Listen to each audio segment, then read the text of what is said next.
All right, it looks like it's 11:30, so we can go ahead and get started. Welcome each of you to OTA and ChemArt's continual webinar series.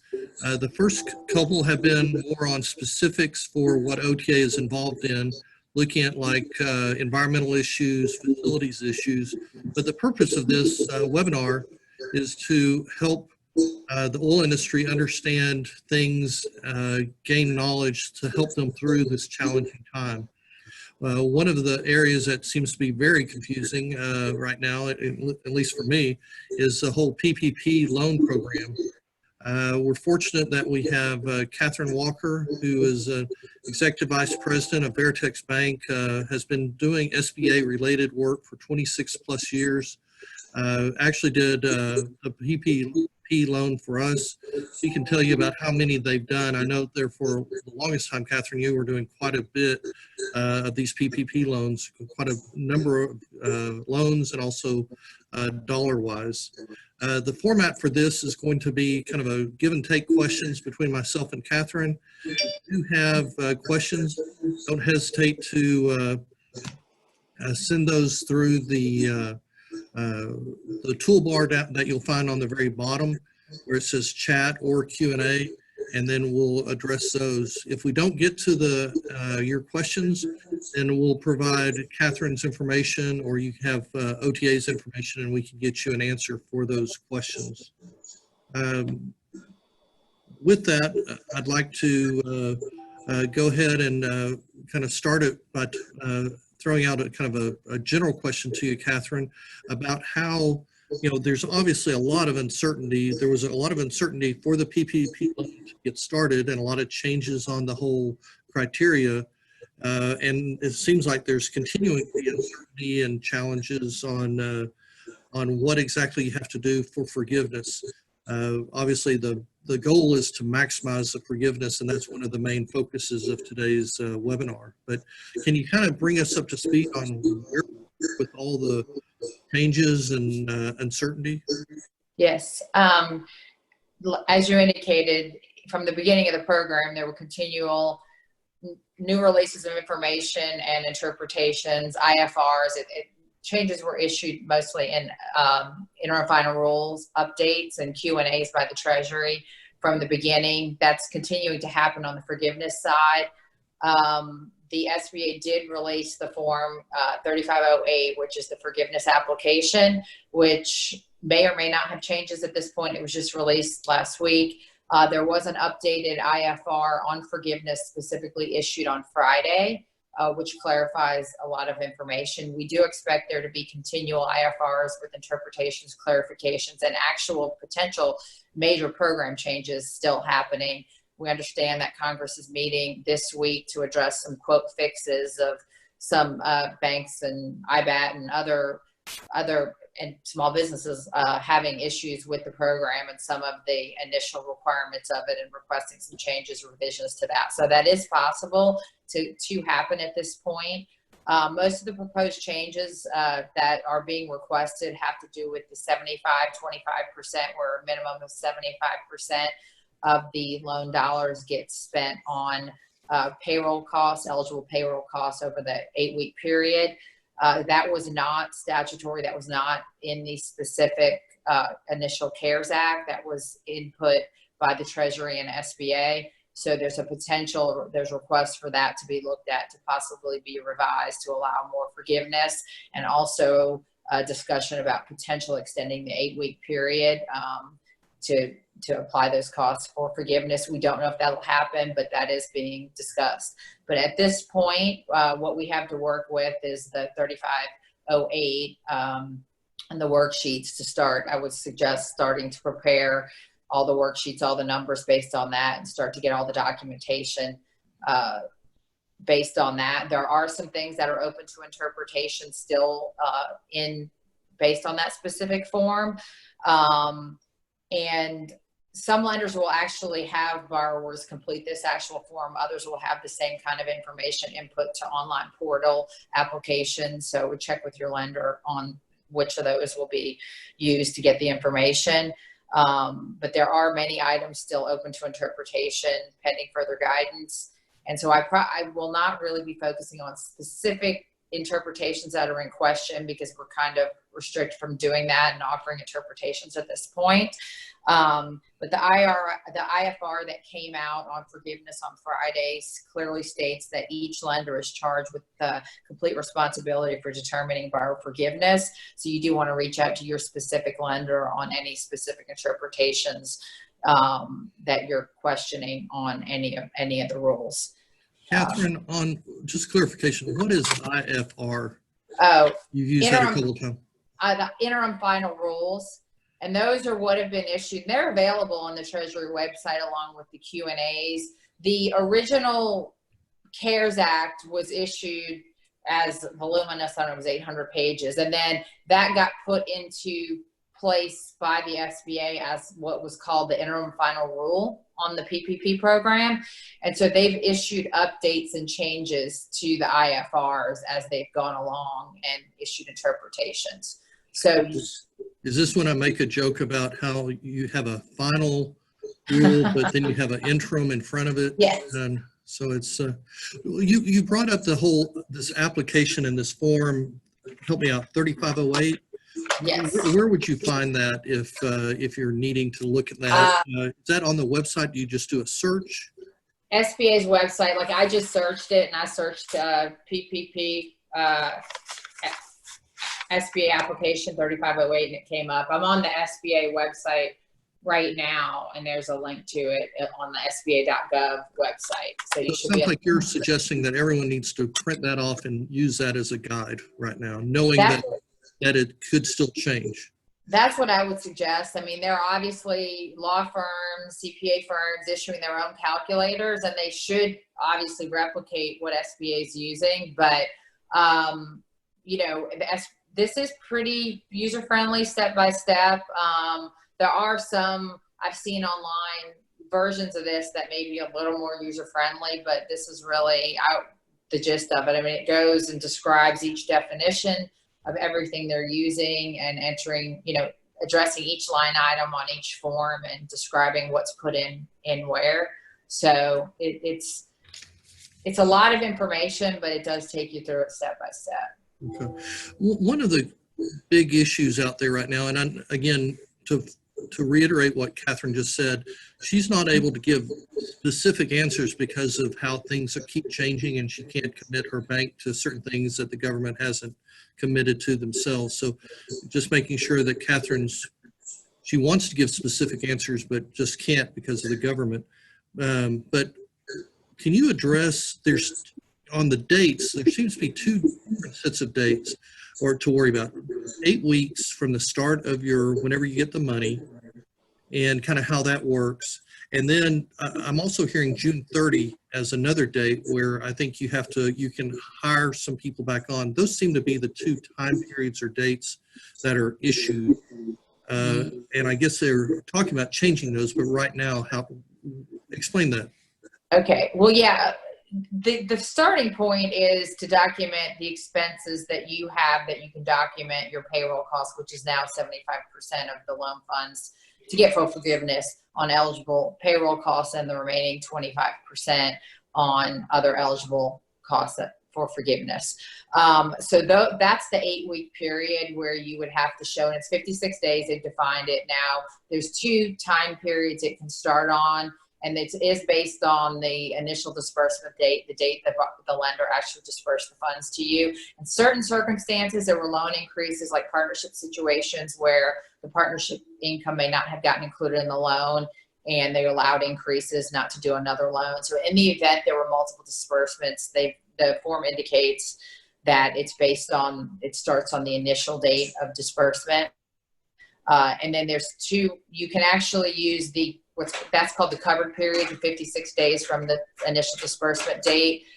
There is an alternative covered period, and it actually allows, if you have a payroll that's at least bi-weekly or more frequently, you can use the start of the next pay period to start the 56 days. So everything that you're submitting for all your eligible expenses for the loan has to be within that period and paid and incurred is what the form says. So what it appears to indicate, it has to, at the beginning date, it has to have been paid by that date. At the back end, it has to at least have been incurred and paid in the following pay period. So that's the 8-week period that's being let's to. focus on that incurred. So the way I read it is that, say you have at the end of your on the 7th week of your 8 week, if you have a pay period or payroll and you paid it, but now you have 7 more days, but you haven't paid it because your pay period is every 2 weeks, you can still apply those 7 days in that example,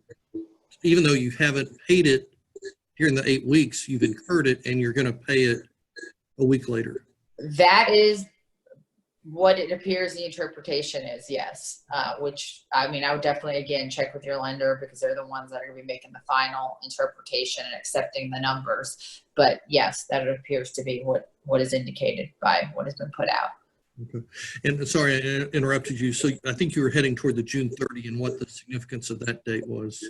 So yes, so everything, that's the 8-week period of all your calculating all your expenses. And then obviously the forgiveness is not just dependent upon that 75-25 breakdown, but also not reducing payroll by more than 25% basically on FTEs, and then also dollars of total payroll. So those are some different periods as well. I mean, the FTE calculations to start and use the 25% are based on, there's actually the reference period used is 3 different dates, and on the SBA form it's specifically the 3508. You choose your reference period for calculating your FTEs to make sure you haven't hit that 25% reduction, and you can either use, most businesses use the initial period when they applied for the loan for the February 15th to June 30th, 2019 as a reference period. So you can use that. It gives you the option of using that or the first 2 months of 2020, which is what most newer businesses had used in the initial application, or the seasonal period calculation. So it gives you A, B, or C to use as your reference period. And then you compare that to the covered period or alternative covered period that you're using for the 8 weeks. So you use that to calculate that. With that, Kathryn, sorry to interrupt again, but how do you figure out which of those reference periods you should use? There are 3 different ones. Do you have to calculate each of them and then figure out what's best, or is there a rule of thumb that you should use A or B or C? It appears on the form that you can choose the one that you want to use, is the way the form indicates as of now. So when the loans were specifically done initially, it appeared to be, if your business was started, was not a startup, it was in business before 2/15/19, you would use that first one, and that if it started after, you would use January, February 2020. It doesn't appear to require you to do it based on when the business was started. It appears that you can choose that reference period, so probably whichever would give you the best outcome. So you need to kind of calculate all of them and then figure out which one gives you the best outcome. That's what the form appears to allow at this point. Yeah. Okay. Yes. So that's for the FTE calculation, and make sure you don't have that 25% reduction. And then the second calculation for that is where it's a Schedule A on the form, and it's an employee pay schedule where you're listing every employee, every position's that's under $100,000, and making sure you haven't had a 25% reduction there. And if calculated using the same covered period that you used, and then comparing to to Q1 2020 is the reference period for there. Instead of the A, B, and C, you have to use Q1 2020 and compare that to the period you're using for your 8 weeks for payroll. So those are the 2 things that you've got to calculate. But I think the 630 you're probably referring to is the safe harbor, where if you have had those reductions, but you bring people back before 630, you can, the FTE, those calculations that reduction does not apply. No, that's what I was asking about. Is it seems like if you've laid some folks off, if you bring them back on by June 30, then that's okay. And that is, and there's that, again, I would definitely check with your lender how they do it. But I mean, that does appear to be the case. Now, that does not appear to affect what you had to spend on payroll during that period, which is why there's some discussion of changing that, because even if you have that bringing people back, it's not going to impact that first calculation. But as of now, yes, that's if you do bring the people back or offer to bring people back, I mean, it gives you documentation if you're going to take advantage of that, the documentation as well that you would need to provide to document the offers to rehire and refusals, any kind of firing for cause that you're using as well, or resignations and requests for reduction in work hours. So that's all laid out on the form of whatever you're using to calculate and justify the forgiveness, whatever the documentation that would be provided to the lender. Okay. Well, one of the other things as far as figuring out this dollar amount is the limit of 100,000, and that if someone gets paid over that, then they're capped at 100,000, and I think that was part of the application to get the loan. But you still have that issue. But then you also, when we have a question that came up about from the attendees about if you're an owner, are you governed the same way? Like if you're the owner and you're making 150,000, can you still be counted in the payroll, but just maybe capped? Does that make sense?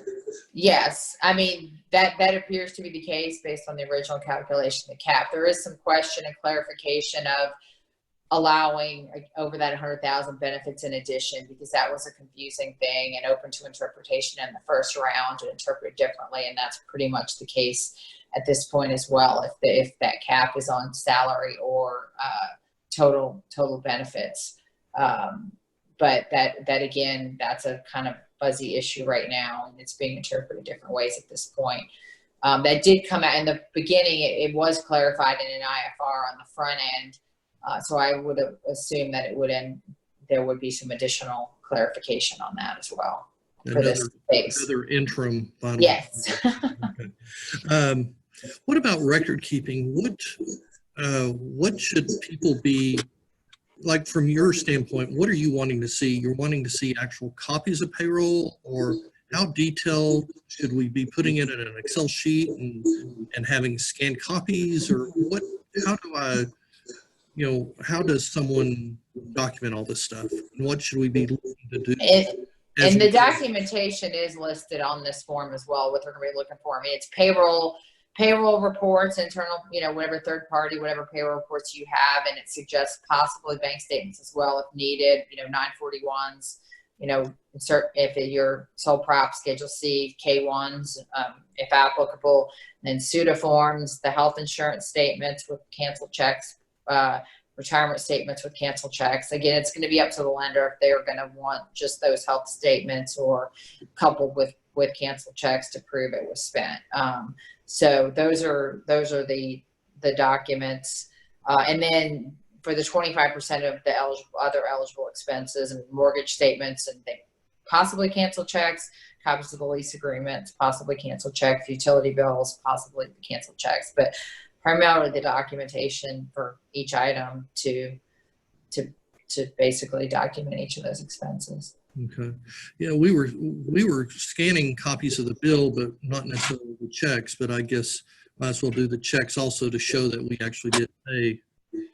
And that may be requested. It is mentioned as possible documentation on the 3508. So I think that's going to be lender by lender on if they're going to want that in addition. And I guess our attitude is go ahead and do it so that we don't have to go back and find it all later on. It's just easier to kind of do it as we go, which might be overkill, but I guess everyone can kind of do it their own way. There was a question also, I think a good one, about what is the deadline to ask for forgiveness? I guess that is another key date. Yeah, and there is no, I don't know if there is a set date at this point. I mean, the dates that have been given now, I mean, the time frames are lenders have 60 days to make the determination of the forgiveness once it's been submitted. And then SBA has 90 days to issue the forgiveness funds to the lender. As far as an actual deadline, I don't know at this point if there is one, because there's talk of it being extended. I mean, obviously after your 8 weeks, if you're using the 8 weeks and you were one of the initial borrowers are going to be sooner than later, possibly, ready to request forgiveness. But since of the possible extensions of the 8 weeks, and I don't know if there's a current deadline on submitting at this point. So we get to wait for another IFR on that. Where? Okay. Let's see, on the employees, say if you go and someone, well, if they quit, then it looks like you can get a waiver for that. But say if you terminate for economic reasons and then you bring someone back on, do they have to be in the exact same position? Say you terminate a secretary. Do you have to, by June 30, do you have to hire a secretary, or do you just have to have the same head count? I don't know at this point. I don't know that that's actually been clarified. I mean, there have been some questions about rehiring the exact same employee, and I do not think that that's not the case. I mean, but there is a question, I guess, position. I kind of doubt it will be to that extent, drilling down and more just overall payroll, but that has really not been completely clarified at this point. And I think that's open to interpretation. The attendees, but I don't recall putting the position on the application as to what that person did. So I don't know how they would know it's a secretary or not a secretary on that. Yeah, and there's no description of that. It lists on the worksheet on the form employee 1. Well, it does have employee's name and employee identifier and to compare, but that's for reductions. The FTE count. So as far as the FTEs, I think it's just overall number of employees.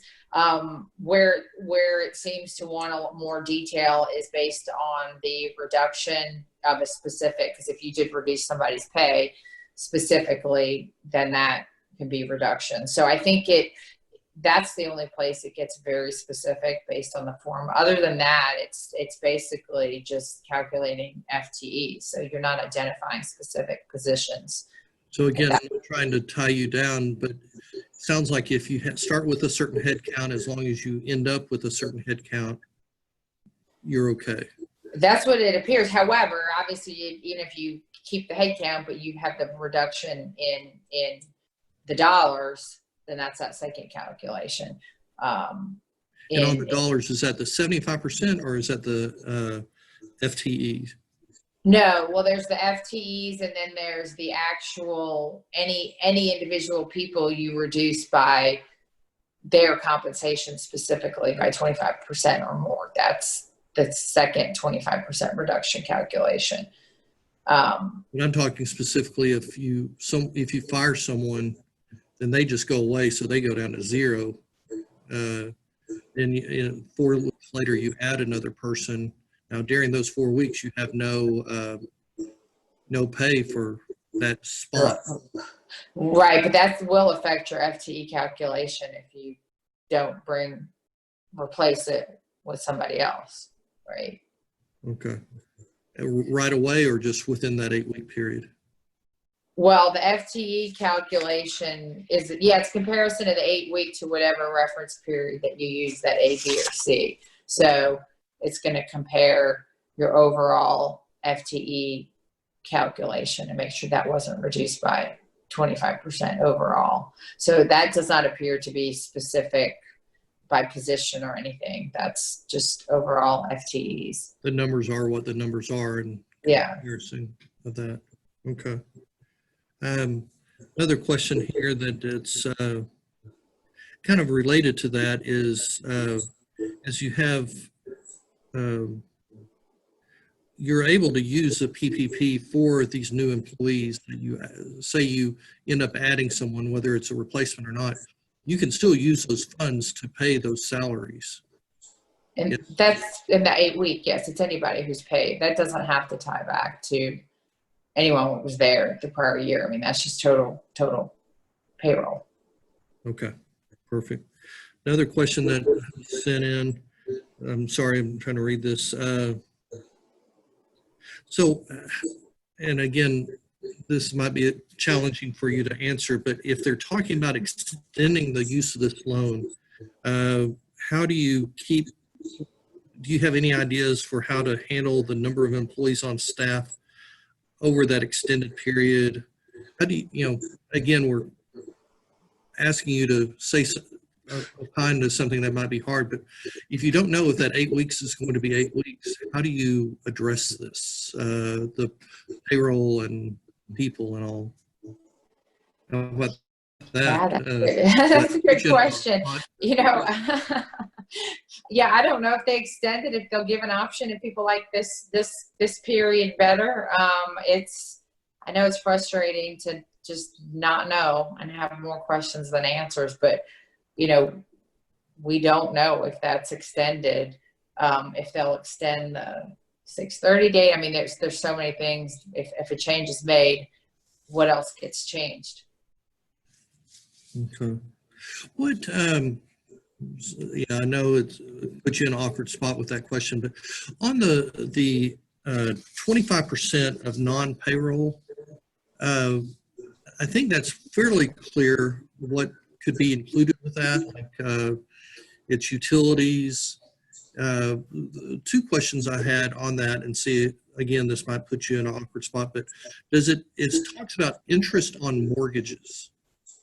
Is that interest on loans, or is that when I think of mortgage, I think of a real estate loan, but is that interest on a real estate loan, or is that just interest on a loan that can be? Yeah, I think what it is the forgiven part is on a mortgage loan, like real estate. And I think non-real estate loans, you could include you can pay the proceeds with them, but it's not forgivable.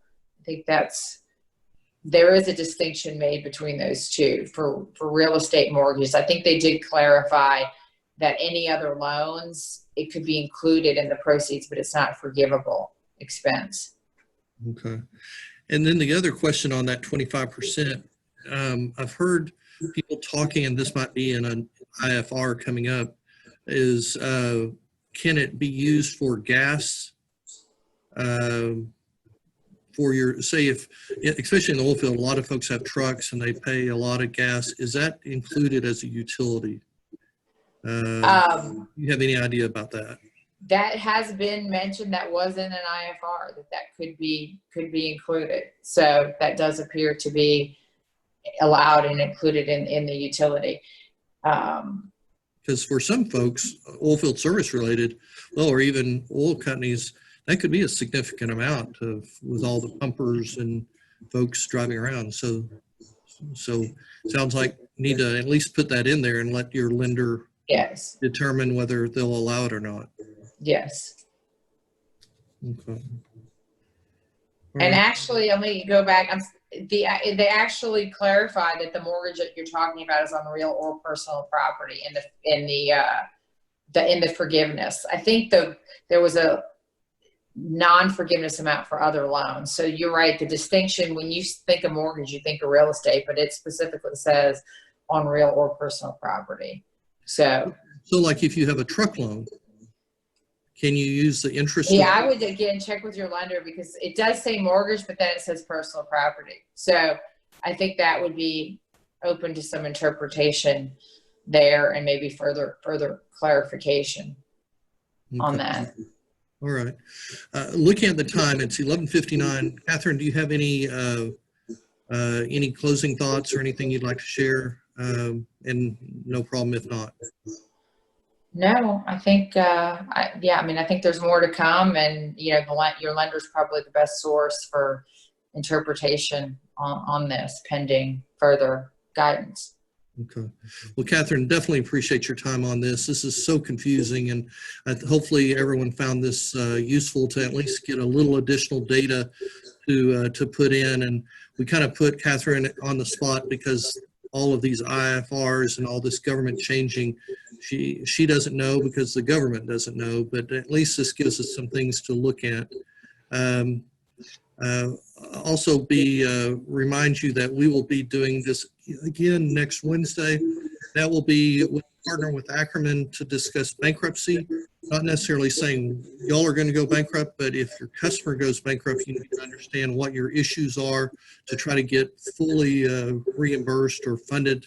So there's a lot of ramifications for bankruptcy, either for you if you're thinking about doing it, but really for your vendors, your customers, and how do you protect yourself. So that'll be next Wednesday as well. And please try to attend.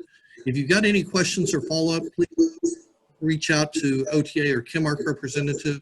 And if we need to get some information to Kathryn, we will.